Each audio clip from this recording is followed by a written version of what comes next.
Bismillah, mari kita lanjutkan ngaji kita seperti biasa. Malam ini kita lanjutkan jalan-jalan kita di Yunani. Ketemu dengan aliran yang satu masa dengan Epikurianisme. Malam ini kita ketemu dengan Stoikisme.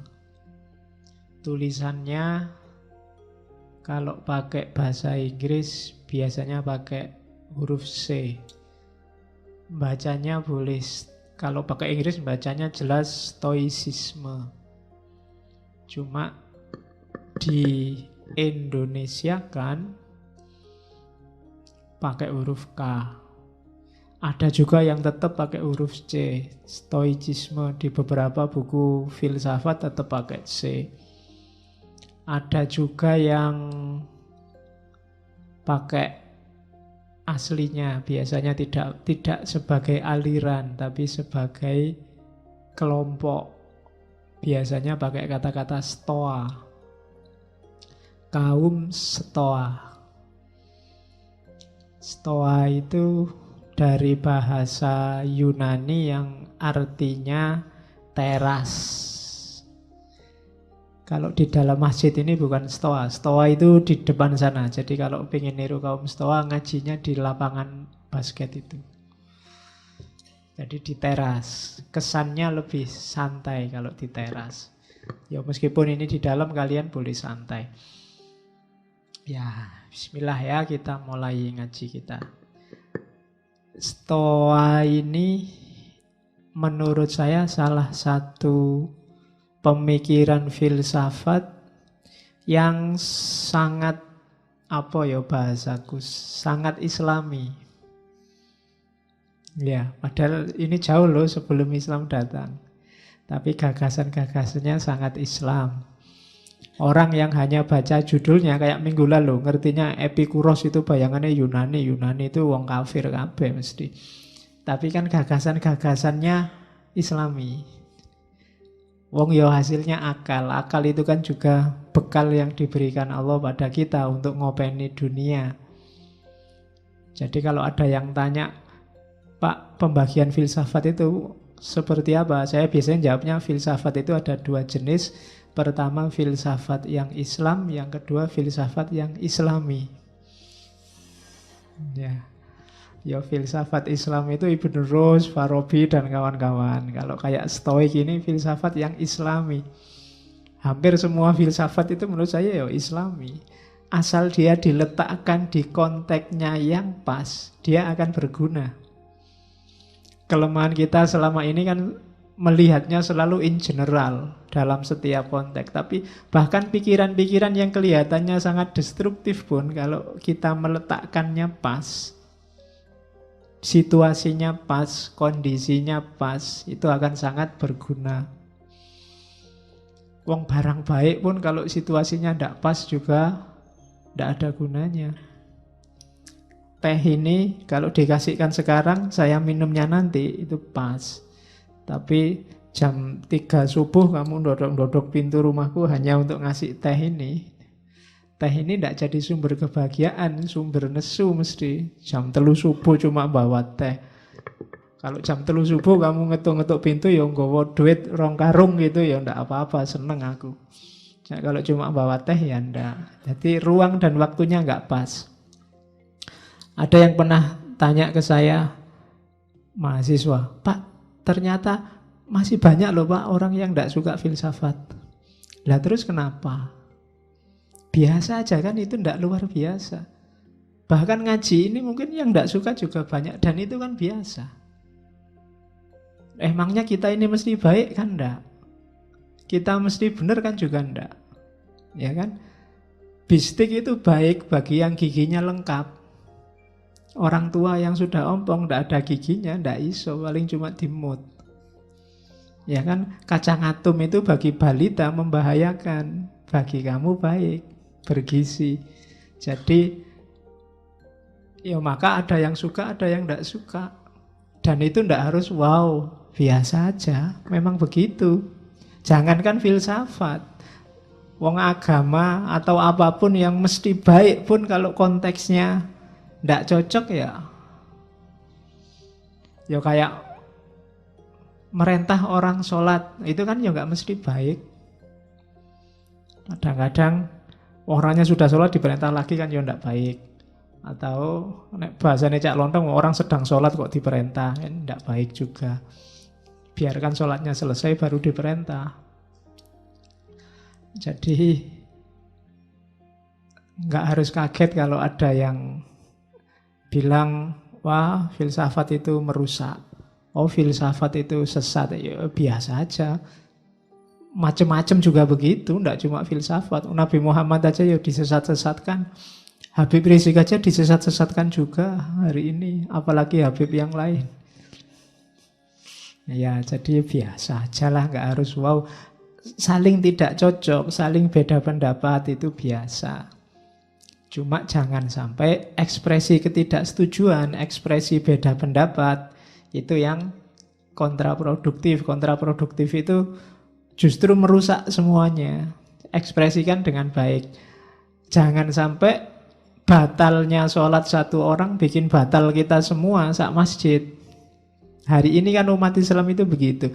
Mungkin satu orang batal, yang lain ikut batal semua gara-gara satu orang ini. Nah itu yang kita jaga, jangan sampai kayak anekdot itu loh, ada orang sholat imamnya kentut, terus makmumnya yang satu bilang, imam kok kentut, batal itu. Oh, dia nanti temennya yang satu, sholat kok ngomong, batal sampean. Temennya yang satu lagi, loh kamu juga ngomong, kamu juga batal.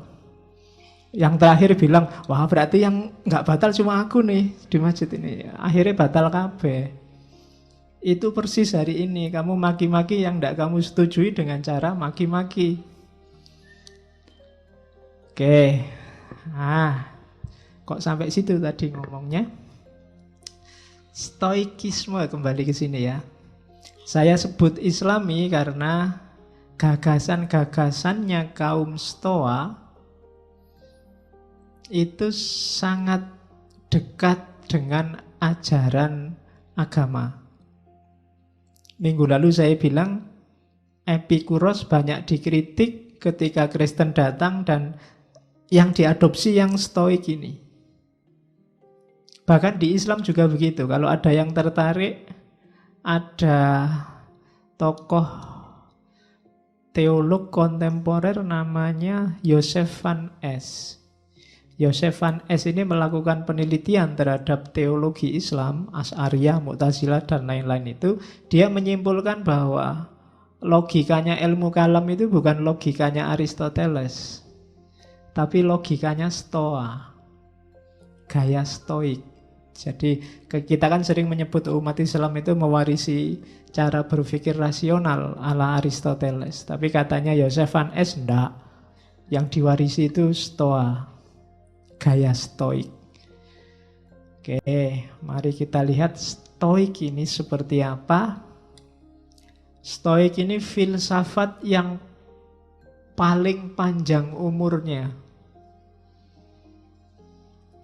Di catatan saya itu tokoh-tokoh Stoik diawali dari abad ketiga sebelum Masehi sampai abad ketiga sesudah Masehi. Sekitar 500 tahun. Fase-fasenya pun juga panjang. Biasanya orang membagi 3, fase awal, fase tengah, sama fase akhir. Fase awal itu nanti Zeno, diawali Zeno. Kalau fase tengah diawali Poseidonis itu, dan nanti fase akhir ada Epictetus, Marcus Aurelius, dan Seneca. Yang tak tampilkan di gambar ini 3 orang. Yang paling atas itu Zeno, mbahnya Stoik. Yang di bawahnya itu Epictetus, dan yang paling bawah itu Marcus Aurelius. Zeno ini filosof, kalau Epictetus itu Buddha, Kalau Marcus Aurelius itu kaisar. Kaisar Romawi. Yang sekaligus filosof. Jadi umurnya panjang, pengikutnya mulai budak sampai raja. Dan ya semuanya filosof. Hati-hati dengan nama Zeno. Zeno di Yunani ada dua, nanti ada Zeno dari Elia. Ini prasokratik. Nanti dikenal pikiran-pikirannya tentang paradok-paradok itu. Kalau ini Zeno dari Citium, daerahnya. Pikiran-pikirannya ya dia pelopor filosof Stoa. Dia ini sebenarnya nanti gurunya kelompok yang kita bahas minggu depan, sinisisme. Harusnya sinisisme lebih dulu, cuma terlanjur saya ngomongnya belakangan, ya wis kadung piye. Nggak masalah, nanti kamu muternya dibalik, nggak apa-apa. Ya memang cirinya beda sih, tapi ada kedekatan di beberapa pikiran.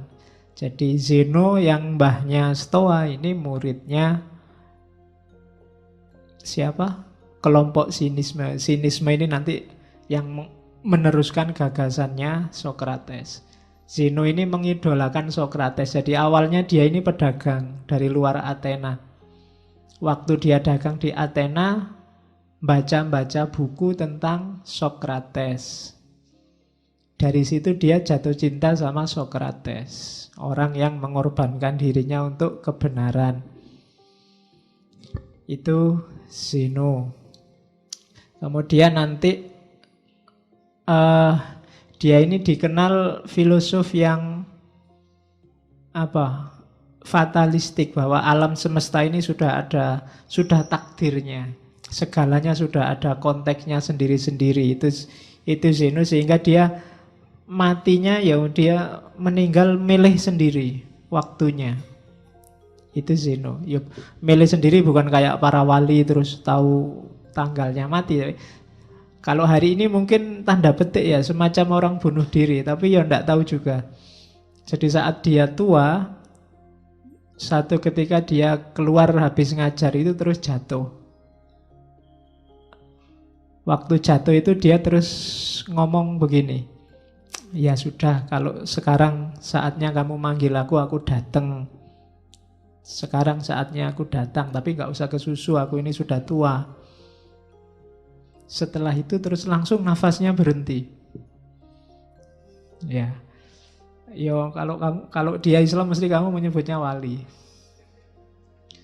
Jadi ujuk-ujuk saat itu juga ada yang bilang enggak, itu sengaja nafasnya ditahan itu. Ini ya susah ya, bunuh diri dengan cara nahan nafas itu ya enggak gampang loh. Begitu kamu tahan enggak kuat, tak oke wae. Malah susah. Ada yang bilang begitu. Itu gagasannya Zeno. Nanti Epictetus ini dia mantan budak yang kemudian dibebaskan terus jadi filosof. Kalau Marcus Aurelius itu raja Romawi. Ada lagi tokoh Seneca. Seneca ini penasehatnya Kaisar Romawi juga, penasehatnya Nero.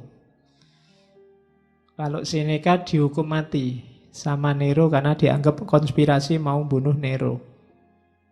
Disuruh ngiris nadinya sendiri. Tidak cuma satu, nadi di kaki, nadi di leher, nadi di tangan, semua disuruh ngiris sendiri. Tidak mau capek-capek keluar biaya untuk hukuman mati. Itu Seneca. Tulisan-tulisannya banyak. Oke, bismillah, kita mulai ya belajar Stoik. Eranya itu di buku-buku ada banyak, silakan dibaca sendiri yang sejarah.